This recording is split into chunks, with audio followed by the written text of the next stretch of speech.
bonsoir et bienvenue sur Afrique Focus, votre journal dédié à l'actualité qui compte vraiment pour notre continent. Ce soir, nous allons décrypter ensemble les événements qui façonnent l'Afrique. Bon, merci Gilles. Encore une fois, bienvenue à tous ceux qui nous suivent. L'événement s'est déroulé à Sokoto, au Nigeria, dans le nord-ouest du Nigeria. Et les zones qui sont touchées, les cibles principalement, c'est les États-Unis. Ils parlent de cibles terroristes. Et selon les informations qui ont circulé, il y a essentiellement 2 cibles qui sont touchées. Et à Sokoto, nous avons des frappes qui ont touché des zones habitées comme Jabo par exemple. Nous avons aussi Boni, Tangaza, état de Sokoto. Et nous avons aussi l'état de Kaura qui est aussi un peu touché par ces frappes-là. Il faut dire que les frappes ont été menées depuis un navire qui est positionné dans le golfe de Guinée. Et les armes qui ont été utilisées, c'est la fameuse bombe Tomahawk, et accompagné aussi des tirs avec des drones téléguidés depuis une base au Ghana. Et tout ceci constitue, il faut le dire, d'entrée de jeu, une agression pure et dure, une négation totale du droit international. Le Nigeria vient donc d'être agressé. Et ce qui s'est passé au Nigeria dépasse, comme vous l'avez si bien rappelé dans votre introduction, le cadre du Nigeria. Donc c'est une manière pour les États-Unis de se réinviter dans la lutte entre guillemets anti-terroriste qui se passe dans l'Afrique de l'Ouest, y compris dans la zone sahélienne. Ça, ce sont évidemment les raisons qui sont avancées. On parle d'éradiquer des mouvements religieux islamiques qui persécuteraient des chrétiens. On parle également de lutte antiterroriste. Ça, ce sont les arguments de façade. J'espère que dans cette émission, nous aurons l'occasion de voir de plus près qu'est-ce qui se joue là avec ces frappes américaines non loin de l'AES. Il faut rappeler que l'état de Sokoto est situé tout juste à moins de 200 km du Niger, précisément de Maradi et de Koni. Et j'ai eu l'occasion moi-même de faire cette route-là plusieurs fois. Et c'est à peu près la même distance qui sépare Cotonou de Lomé. Donc vous voyez très bien que ce qui s'est passé, c'est vraiment aux portes de l'AES que ça s'est passé, et cela mérite d'être étudié avec beaucoup d'attention et de lucidité. Et vous avez vu quelle a été la réaction du Niger. Automatiquement, le Niger... Tout à fait. Ces réactions, Excellence, comment les cibles sont-elles différenciées entre les infrastructures logistiques, les insurgés et les zones de forte densité civile? D'abord, il y a eu des frappes. Et curieusement, jusqu'ici, on n'entend aucun bilan. Ni les Américains qui ont fait les frappes ne nous disent qui ils ont frappé. L'État du Nigeria ne dit pas qui on a frappé, s'il y a eu des victimes, qui sont ces victimes, rien. Donc déjà, ça pose un problème. Maintenant, les frappes, c'est la première fois que j'entends qu'il y a des terroristes à Sokoto. Parce que depuis des années, on nous a dit que c'est dans une forêt, la forêt de Sambisa, que les terroristes sont concentrés et de là, autour du lac Tchad. Donc j'ai été surpris d'apprendre qu'il y en avait aussi à Sokoto et apparemment c'était plus urgent de frapper à Sokoto que de frapper dans la forêt de Sambisa où ils sont vraiment installés, ils sont chez eux. La forêt de Sambisa, c'est une république terroriste et personne n'y touche, ni le Nigeria, ni les États-Unis. Donc on ne sait pas qui a frappé qui. Maintenant on écoute les voix, les observateurs. Certains disent ça c'est une très bonne chose, on invite l'Amérique à frapper davantage les terroristes. On ne sait pas où ils sont, si on frappe toujours du mauvais côté, parce qu'un jour on risque de frapper non seulement dans la mauvaise ville au Nigeria, mais on peut frapper dans la mauvaise ville dans un pays à côté du Nigeria, parce que tout est calculé à ces fins-là. D'autres par contre disent non, c'est une provocation et que les États-Unis doivent faire très attention parce qu'il y aura des ripostes. Il y a même un chef religieux, le cheikh Goumi, qui ne décolère pas, qui lui a une attitude vraiment différente de l'opinion générale. Bref, on a frappé au Nigeria. Le problème n'est pas qu'on frappe, mais qu'on nous dise pourquoi on frappe et quel est le résultat attendu. Parce que si de l'océan Atlantique, on peut frapper à Kano, ça doit faire au moins 1000 à 1500 km, hein, c'est loin. On peut faire un tel travail et tuer les terroristes, puisqu'ils bombardent pour tuer les terroristes. Si c'était aussi facile, je ne sais pas pourquoi des armées entières étaient venues occuper pratiquement de force les pays du Sahel, soit disant qu'ils luttent contre les terroristes. Ils n'ont jamais tué une fourmi.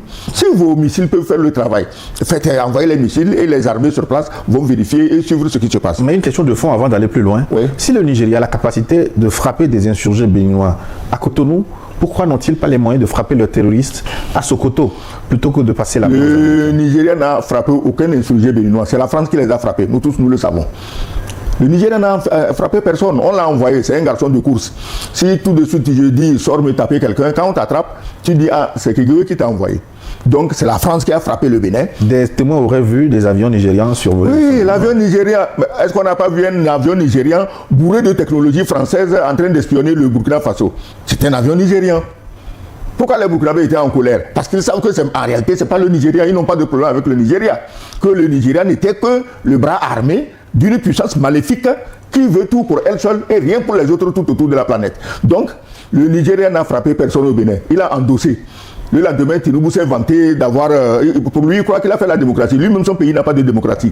Mais il veut faire démocratie au Bénin. Donc, on laisse de côté le Bénin parce que ce qui s'est passé au Bénin est tel que le mieux, c'est qu'on n'en parle pas. Parce que le Bénin, c'est le seul pays, quand tu veux en parler, on attend de toi que tu mentes.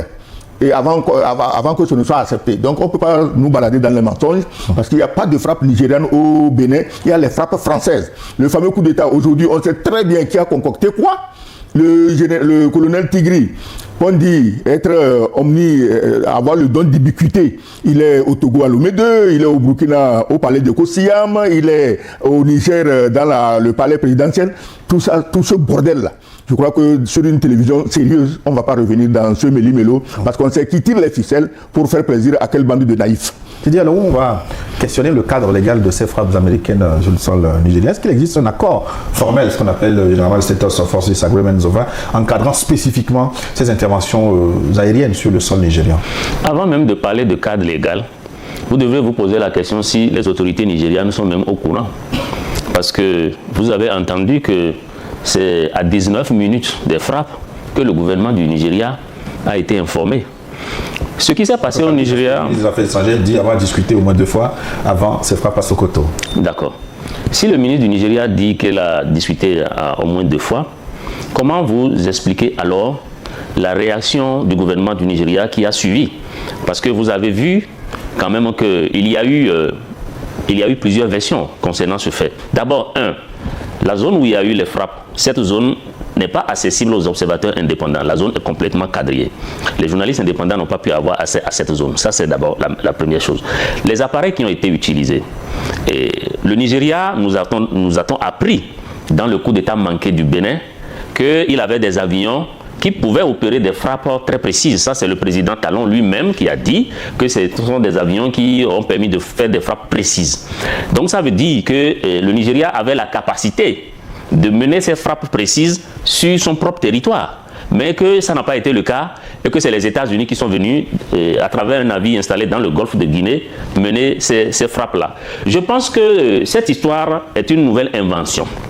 C'est une nouvelle invention qui est bourrée de mensonges et de tromperies et de duperies politiques. Et qu'ils vous souviennent que depuis que l'Alliance des États du Sahel a commencé par produire des effets positifs en matière de lutte antiterroriste, en matière de réorganisation de la zone, en matière de diversification des partenaires. Et cela a conduit le Niger à demander le démantèlement de la base 201 des États-Unis installée à Agadez. Et cette base a été démantelée sur pression des populations du Niger et donc de l'AES et sur pression également du gouvernement du Niger. Donc ça a été carrément un repli ou une perte d'influence de la présence américaine et occidentale dans l'AES. Aujourd'hui, qu'on a laissé d'abord, vous avez vu quels sont les stratagèmes que les impérialistes ont utilisés pour aller contre cette AES. Ils ont tenté de soulever les populations en vain. Ils ont tenté de mener une pression accrue terroriste sur les populations, mais les États tiennent malgré tout et avancent. Ils ont mené des politiques d'asphyxie économique sur ces pays, mais ça n'a pas également marché.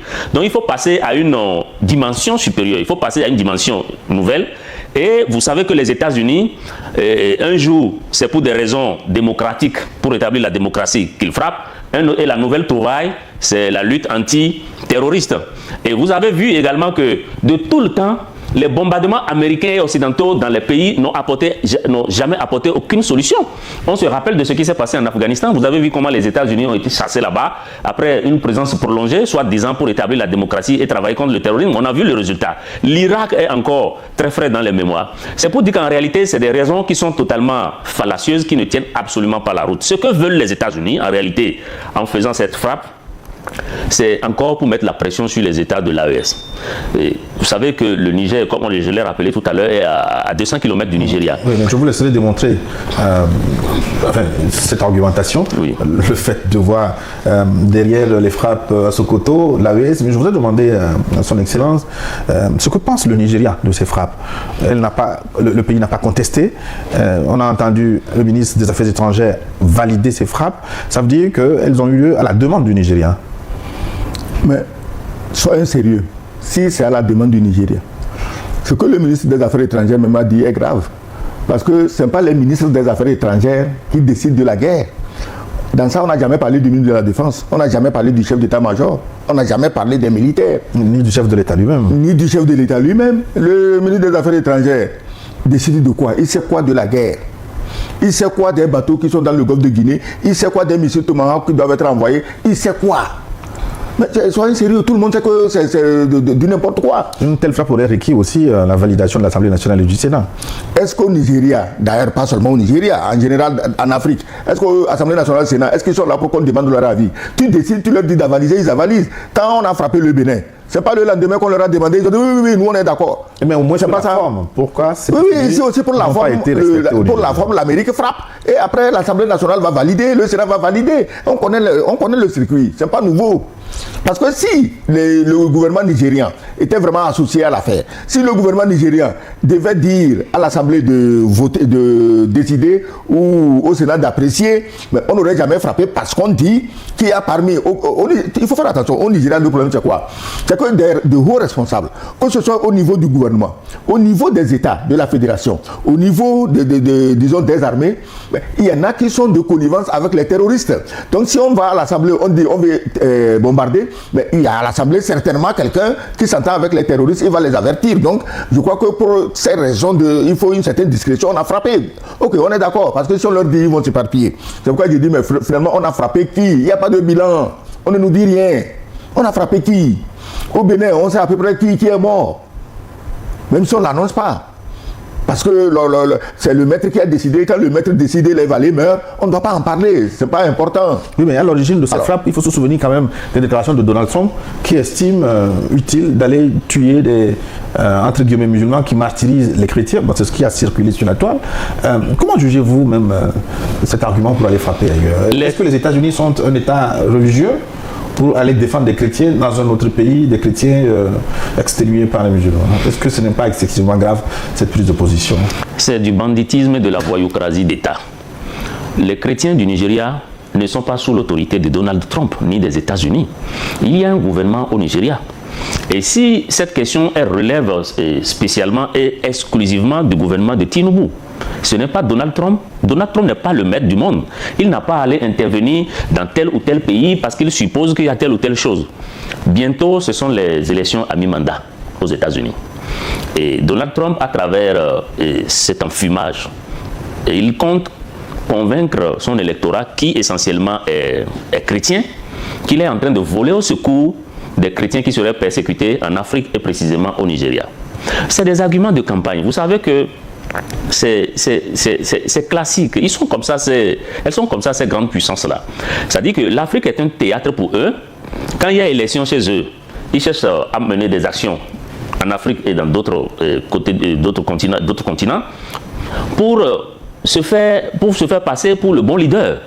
Et puis Tinubu, lui aussi, en début 2027, ce sera les élections présidentielles. Donc lui aussi, il cherche à tirer avantage de cette histoire. Mais la réalité, c'est que ou Tinubu est complice de cette agression de son propre pays, ou alors il est pris en otage aussi. Ou alors il ne contrôle absolument rien du tout. C'est l'un ou c'est l'autre. Donc c'est pour vous dire qu'en réalité, Donald Trump, ce qu'il est en train de faire, ça n'a absolument rien à voir avec les chrétiens, l'intérêt des chrétiens au Nigeria. Pourquoi tente-t-il d'argumenter? Merci d'avoir regardé jusqu'au bout. Si cette vidéo vous a choqué, révolté ou ouvert les yeux, alors surtout, abonnez-vous en activant la cloche.